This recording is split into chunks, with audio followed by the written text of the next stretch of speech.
Good morning, everybody. Before we begin this webinar, we would like to acknowledge the Gadigal people of the Eora Nation on whose land the LGP offices are situated. We also acknowledge the traditional custodians of the many lands from which people are participating in this webinar, including the Wallamadigal people from whose land our main presenter is speaking today. We also particularly acknowledge any Aboriginal and Torres Strait Islander people participating in this webinar, and I pay my respects to elders past, present and emerging, and celebrate the diversity of Aboriginal peoples and their ongoing cultures and connections to the lands and waters of New South Wales. So, Hadi, you might need to move to the next slide, please. A little housekeeping for today's webinar. Your mics are muted. If you do have any questions, please type them into the Q&A section during the webinar, and we will be responding to questions at the end of the session. You are welcome to contribute any comments in the chat, but please put the actual questions into the Q&A. So this webinar is being recorded and will be available on our website. And I'd now like to introduce you to our consultant for ESG and procurement services, Dr. Hadi Rezai-Vanchali. We're thrilled to have had Hadi join our team recently. Hadi is an environmental, social and governance, ESG, consultant specialising in sustainable procurement. Before joining us at LGP, Hadi was a university lecturer in sustainable procurement. He holds a bachelor's degree in industrial engineering, a master's degree in industrial management and a PhD in supply chain management. So welcome, Hadi. Thanks, Catherine, for the introduction. Hello, everyone. Thanks for joining us today. My name is Hadi, ESG and Procurement Services Consultant at LGP. I'm the host for this webinar on the topic of differences between sustainability and ESG. In today's webinar, we first start by providing more information on what is ESG, about its story, definition, other related terminology. And then we talk about what would be the main drivers following some practices which can be used in a short and long-term strategy. Then we talk what would be, then I present LGP framework on how we can help you in applying ESG factors in your procurement process. Finally, we will have our Q&A session to answer any question regarding to the topic from you. We initially planned to have a guest talk in this webinar, but unfortunately our guest was unavoidably detained and he couldn't make it today. So, but our head of consulting at LGP has kindly agreed to join me in this webinar. The story of ESG begins from 2004, where investors and financial institutes are approached by UN to see how they can integrate environmental, social, and governance factors commonly known as the ESG in business functions. E stands for environment and generally means how an organization's impact environments such as climate change or waste. S stands for social and means how an organization's impact society in broad scope, such as workplace, health and safety, diversity. And G is governance and it means how an organization is governed to the best interest of its stakeholders, such as both structure or transparency. The outcome was a report named Who Cares Wins, which clearly mentioned that because of the importance of these factors for sustainable development, investors should pay more attention to include ESG in the process of assessing investment opportunities. Since that moment, the attention toward ESG has been steady low until somewhere in 2018 or 19, as you can see in these two graphs, where you can see a significant turning point in the trend. The reason can be justified as different rating agencies, such as MSCI, assess organizational performance in applying ESG and found that those ones who has higher performance in ESG outcome showed higher returns and less risk. That creates a huge impact on investors' attitude. Since then, more and more businesses are developing ESG strategies and commitment to attract investment. These are some examples of recent reports. For example, in 2022, as you can see, investment fund managed by T Corps are reviewed to understand how T Corp consider ESG when investing in New South Wales public sector. Or in another example, you can see that on New South Wales government budget statement 2022-2023, the government needs to ensure to be at the forefront of ESG investings. Here, I'll also provide some example of how companies shifted towards focusing on ESG factors on evaluating their sustainability initiatives. For example, Shell and Origin started highlighting on the ESG issues from 2020. This is a sustainable journey for Dell, as you can see in 2015, 16, 17, 18, and 19, it was social responsibility report, but from 2022, it was named as ESG report. In another example, the left image is for ANZ. As you can see, until 2018, it was corporate responsibility or sustainability report, and then from 2019, it was named as ESG report. Interesting case for CBA, although they still kept the name as sustainability reports, they shifted customer dimension in 2021 and in 2021 on their social part of sustainability report in 2022 to be more aligned with ESG factors. At this moment, there might be a question pops up in your mind on what would be the main differences between ESG and sustainability. Obviously, they have been used interchangeably as they shared some similarities, a common goal, meeting the needs of present without compromising the ability of future generation to meet their own needs. To make it clear, in reality, there is no agreement on the differences. However, you can find some key distinction between these two terms. For example, some mention that sustainability is considered as a broad concept on umbrella terms or holistic approach, while ESG is a tool to measure organizations' performance towards sustainability. For example, having a social procurement policy in place would be a sustainable goal, but how much we have been successful in implementing that policy would be an ESG target. In fact, it can be considered that sustainability is a direction and ESG is an organization report outcome. Also, it can be seen that ESG mainly focuses on non-financial KPIs, while sustainability covers both financial and non-financial KPIs. Despite the unclear differences, what is clear now is that ESG is an investment driver as it provides more transparency for investors to raise their confidence and awareness on deciding whether to invest on organization or not. Originated from UN report, which has been, ESG has been gradually accepted as a standard approach by investors to measure organizations' impact on people and planet, and investors around the world increasingly considering ESG factors in their decision-making process.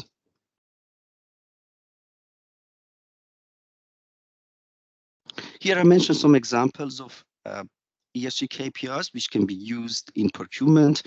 As you can see, we have clear KPIs in 3 dimensions, such as ensure that 50% of procured product meet eco-friendly certification by 2025. Or in social dimension, we can say that increasing supply diversity by 10%. These are just numbers as an example. In governance dimension, an organization may say that they created a sustainable dashboard, a sustainable procurement dashboard to trace ESG matters in their organization. Just to clarify again, as I showed in the previous slide, that some of companies may already use quantifiable KPIs in their sustainability report rather than ESG reports, which is again in line with sometimes unclear distinction between these two concepts.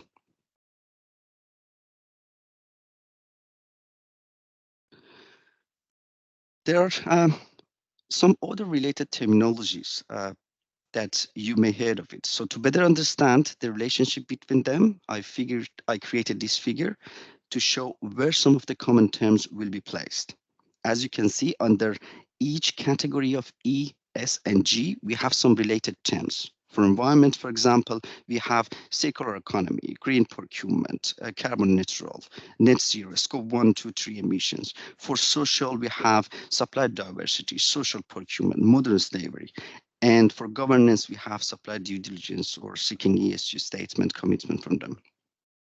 The importance of each term and their priority is related to what would be an organization's high-level strategies and policies. So why we need to care about ESG? Well, there are some drivers. I divided in two parts, pulling and pushing parts. The first part is pulling drivers, such as benefits. There are many evidence showing sustainable practices can generate financial saving. For example, by using solar system or using LED light for street lighting. In general, it can reduce up to 60% procurement cost based on some reports. There are also some evidence showing it can reduce risk and also increase brand. Also, based on the recent surveys, more employees and job seekers are looking to join companies which are active in sustainability practices. And of course, for the investors. For example, according to Bloomberg report, around 71% of global business leaders believe that eventually no investment decision will be made without considering ESG. Aside from pooling factors, there are some factors pushing organizations to go towards ESG. In Local Government Act, Section 8A clearly mentioned that councils needs to consider principle of ecologically sustainable development in their decision making, which is supported by other documents such as Regulation 2021, Integrated Planning and Reporting Framework, Modern Slavery Act, New South Wales Procurement Policy, and also Tendering Guideline 2009. Also, many companies and organizations already started. So the status of the market trends is not it's going to happen, it's happening. And finally, the public interest in ESG issues are very high, as local government are mainly responsible for the sustainability of the area. So there is no doubt that ESG issues needs to be considered in an organization, but how we can apply them in procurement. Here you can see some best practices you may use in your procurement function. For the quick wins, I would say procuring products who has sustainability related certification, such as sustainable timbers or energy efficiency, or switch to eco-friendly products such as recycled paper in environmental. In social dimension, supporting local suppliers or assess your supplier's performance based on modern slavery risk criteria. It's also important to note that some practices in one dimension can impact on other dimension. For example, supporting local suppliers can also reduce the environmental impact of transportation, which can be related to scope 3 emissions. In terms of governance, request ESG statement from your suppliers, measure the compliance rate of your suppliers against code of conduct. Aside from quick wins, there are some practices that you can initiate in your long-term strategy plan. For example, in the planning part, you may define the ESG criteria related to product and service specification. So you may identify your high expenditure category, focus group with key stakeholders, identify ESG characteristics, and finally add ESG criteria to the product specification. In another practice, you can integrate ESG in your procurement strategy. So, for example, set a goal to support local suppliers. You can also develop evaluation and selection criteria, such as the one that I showed you in the previous slide, and more importantly, assign a weight for them. In your implementation process, you can develop ESG focused question in your tendering process. You can also negotiate with suppliers to place some ESG clauses in the contract, like the proportion of expenditure on inputs to be delivered by local contractors or reduction of CO2 emissions. In contract management, developing related KPIs in contract and manage supplier performance. And of course, monitoring and reporting the results and KPIs.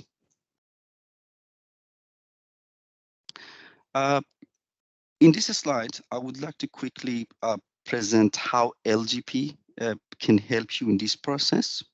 You may be aware LGP offers the consulting services. We can assess your current procurement situation against ESG goals and make recommendation on how you can improve your performance under ESG principles.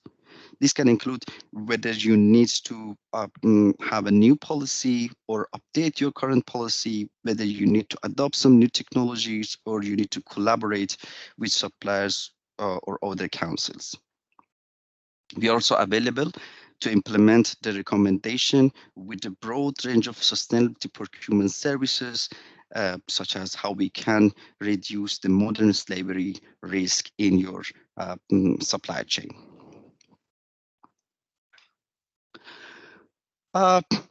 That brings my presentation to a close. Now, I would like to welcome our Head of Consulting, Margaret Sonzo, to join me in our Q&A session. So welcome, Margaret. Thank you for having me. It's been a pleasure for the short time we've had you, and I'm looking forward to lots and lots of years of working with you. Thank you very much. Thank you, Margaret. Everest, would you please let me know if there are any questions in our Q&A session? We are happy to answer any question from audience. Thank you, Hadi, and good morning, everyone. Yes, I have some few questions there. The first one is, are there tools or frameworks for assessing the ESG performance of suppliers, both during the tender process and during the contract management phase? Thank you. Thank you for the questions. The short answer is there is no standard framework for assessing ESG issues in procurement, but there are some guidelines. For example, organization can use GRI, Global Reported Initiative, or SASB, Sustainable Association Standard Board, or TCFD, Task Force, I think, climate risk disclosure.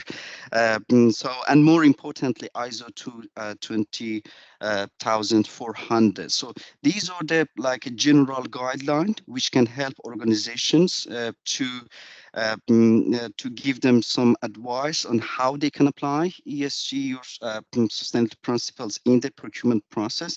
But the important point would be that the journey for every organization would be unique.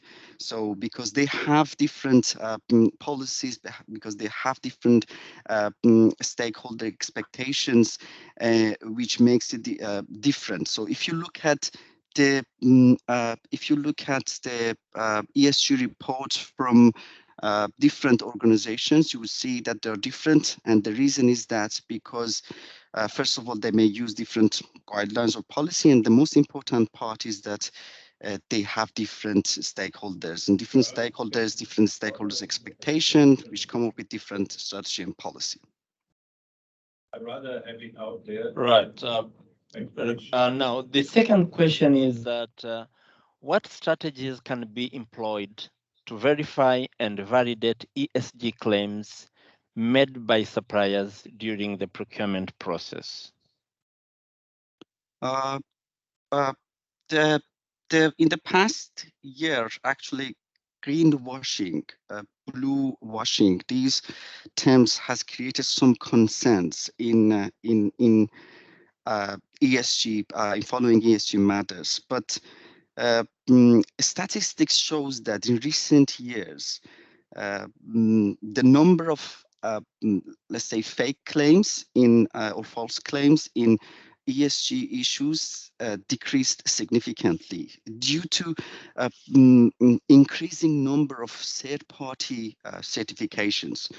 So I would suggest that I would say the first approach would be investigating third-party certification. There are many out there, such as ISO 40001, SA 8000, FSC or Forest Stewardship Council, UTZ for agriculture farming products, fair trade. So this would be the first step that I suggest. And the second one is that based on the complexity of the procurement and the size of the procurement, the value and the importance of supplier, supplier audits and on-site visit would be another options to make sure that we cover that part. Margaret, would you like to add something on this one? The question was that are there tools or framework for assessing ESG performance of suppliers, both during the tender process and during the contract management phase? I think that was the first one. Yes. Okay. The second question was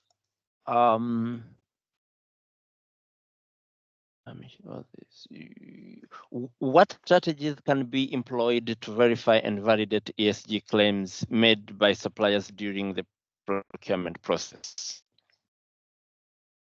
I'd have to agree. I'd have to agree with Hadi. Margaret, you're mute. You are mute, Margaret. Can you hear me now? So I'd have to agree with Hadi that the strongest area for being able to deploy strategies around that is in the tendering process, because that's what you set the scene with the contractors, your expectations around what you want to see from the suppliers that you engage with, and that that you want to partner with people that have the same values as you do as a company. So if you're an organization that has very strong policies and strategic plans and initiatives around ESG, then you want companies that are going to come to the party and at least at an equal footing as yourself, or you want to encourage and help smaller entities to pick up. They don't have to pick up all of the ESG principles that are there, but to show that they're, depending on where they are, as Hadi said, depending on what they produce or what service they provide, that may differ, but you want to be able to bring that in.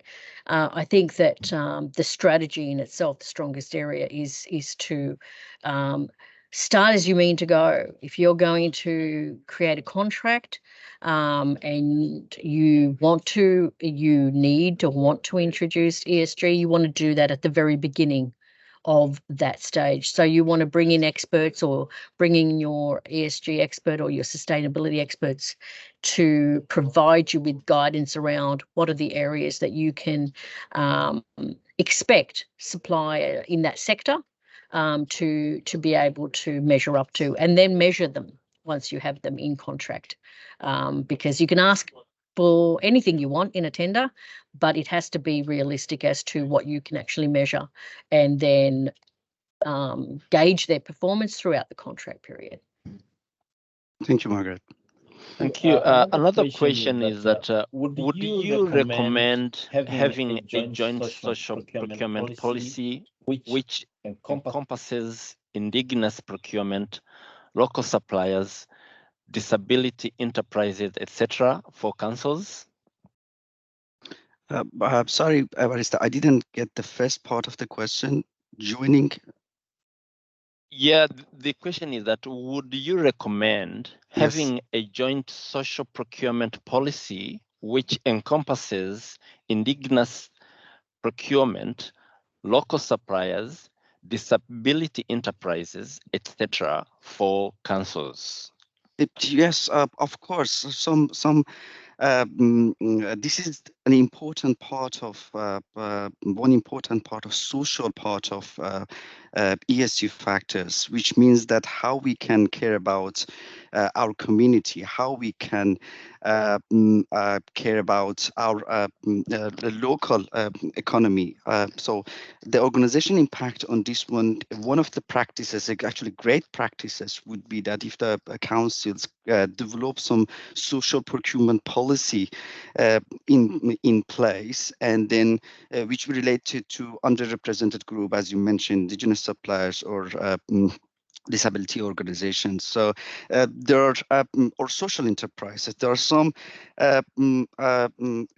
some companies that can provide you, like social traders that can provide you, who will be social enterprises in Australia. So it helps you to recognize these companies, or supply nation. I think it provides some indigenous business, clarify these ones. So it would be very helpful for councils to have this policy in place.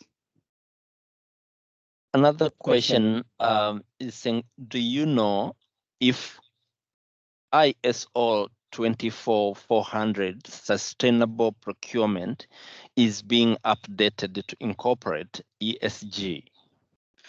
As far as I know, not yet, but I'm sure that they're going to consider these points in the future. But as far as I know, so far, not yet, no update for now for ISO 20400. I can actually just provide an update on that yes, it is going through a global review at the moment. Yes. And I've put some extra detail into the chat about into the Q&A about that. But yes, it does already address environmental and social factors, but it is going through some review. Yep. Thank you, Catherine. All right. Another question is, which regulators, industry bodies in Australia or globally should organizations look to for information on best practice for navigating the ESG landscape? Can you please again, because there are some interruption. All right. I will repeat the question again. Yes, please. It says that which regulators, industry bodies, that is, regulators / industry bodies in Australia or globally, should organizations look to for information on best practice for navigating the ESG landscape? There is no specific organizations. As I said, the ESG report initiated from UN, and then then these principles are actually embedded in responsible investment sector, and then many large investors around the world, and of course in Australia, they consider nowadays ESG factors in their decision-making process to assess investment opportunities. So they, based on these reports, they will consider ESG factors in their decision-making process. All right. Another question is that are there specific ESG criteria or key performance indicators that should be included in our supplier evaluation?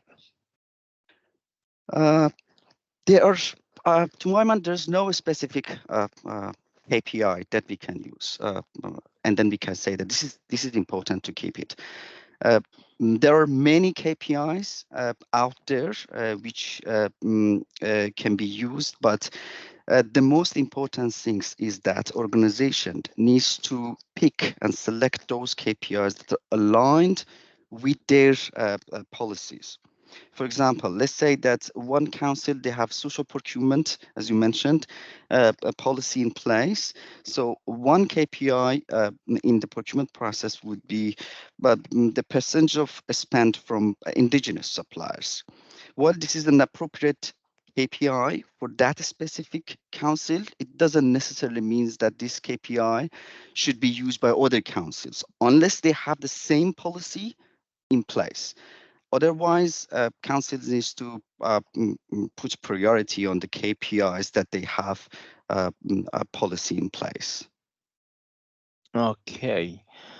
Another question is that is there any sustainability reporting framework for local councils similar to GRESB or NGERS?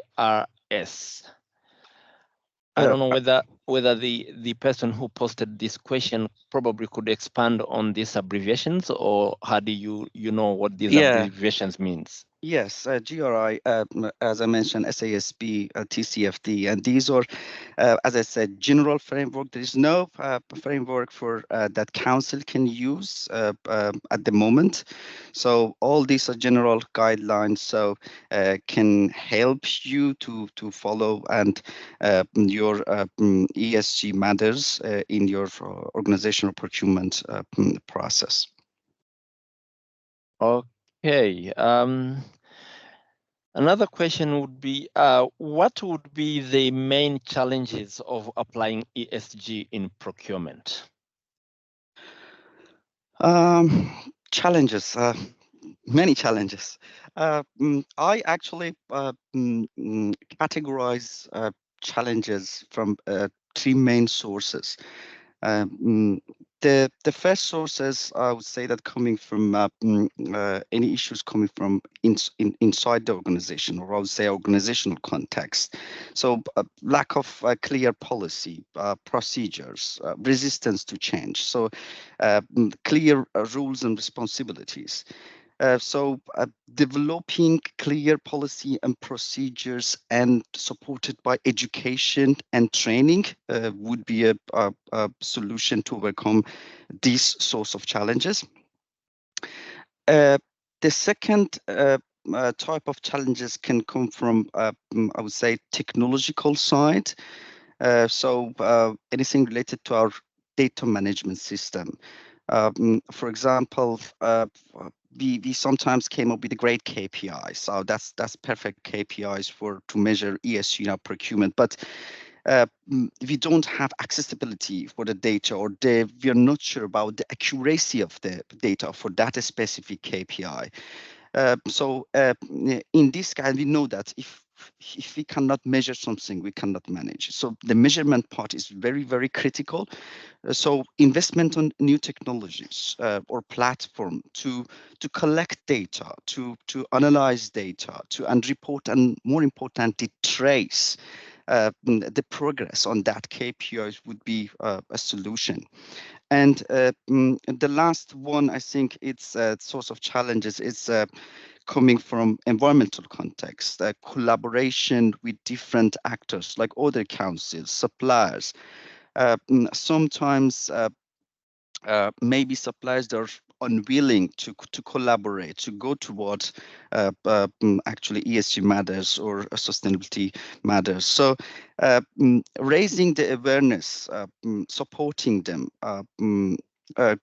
providing some guidelines, clear communication, and more importantly, help them in terms of, because some of the suppliers, especially the SME one, they cannot go because of the lack of capacity. They don't have enough resources to go towards ESG issues.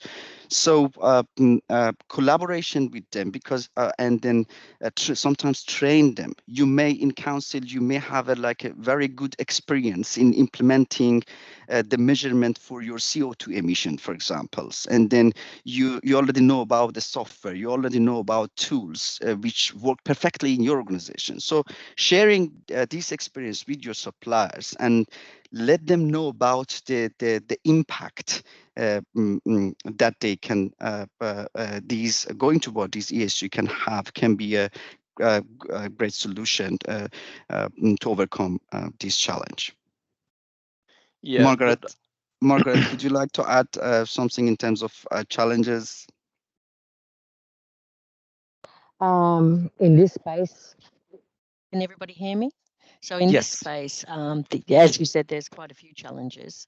But I think the largest challenge that councils have is to if you are in the operational area of procurement, is to elevate and connect the dots between the many business units in a council. I know that the environmental people tend to be set off in a different area compared to the procurement people. And I think what would be great is for councils to have a champion. I know that's what we do here in LGP, is when we want something to move ahead, is we try to put a person that's accountable, a person that's going to be a champion, and to find that person who has authority, who is reasonably senior with the organisation, to be able to champion that and then build the framework around it, bring together the procurement people and the buyers in the council, as well as the environmental people, to establish what it is as an organisation that they want to achieve, and what are the outcomes, and how those link to the ESG and sustainability outcomes overall. And then once they've got the big picture, to drill down and get those goals together that feed back into procurement as well as other areas of the business. I think that's one of the biggest challenges. But thank you, Margaret. It's not a challenge that can't be overcome. Yes, of course. Thank you. Yeah, I guess we are going to take another one question because we've gone a little over time. Maybe one last question is that many third-party certifications were mentioned during the presentation and question and answer session. Are there any resources that comprehensively list these with a summary of scope in regard to ESG? Do you want me to repeat the question, Hadi? Yes, please. Yes, it says that many third-party certifications were mentioned during the presentations. Yes. And Q&A. Now, the question is, are there any resources that comprehensively list these with a summary of scope in regard to ESG? Not sure about the summary of the scope. What does it mean in the question? But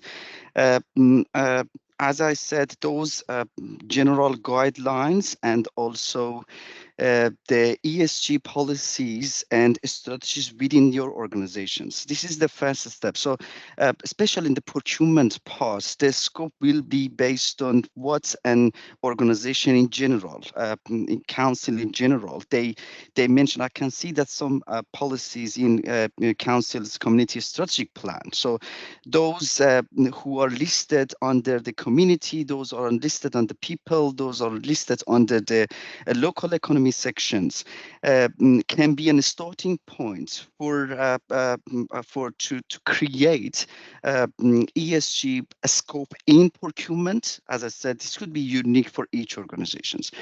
And then and then those guidelines can help you. Okay, now we created our policy based on our stakeholders' expectations, our high level strategies and policies.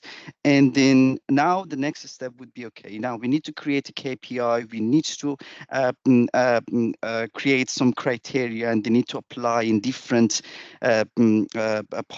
stages of the procurement, tendering process, contract management, planning area, and that sort of things. Yeah, I think we are done with all the questions, Hadi. Good. Catherine has been looking after them.